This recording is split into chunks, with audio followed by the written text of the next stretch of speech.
దయచేసి క్రమశిక్షణ రాహిత్యంతో దయచేసి నాకు తలపోట్లు తీసుకురాకండి. ఎందుకంటే నేను నా రక్తాన్ని కూడా పక్కన పెట్టేయగలను, గుర్తుపెట్టుకోండి.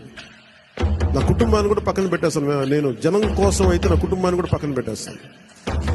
అలాంటిది నా సొంత బిడ్డలతో సహా పక్కన పెట్టేయగలను. నేను అంత నిస్వార్థంగా, అంత గట్టిగా ఉంటాను. ప్రజాక్షేమం కోసం, ప్రజాస్వామ్య పరిరక్షణ కోసం నేను అంత బలంగా ఉంటాను. అందుకని దయచేసి అందరూ కూడా నన్నేదో తిట్టేస్తే భయపడిపోతాను.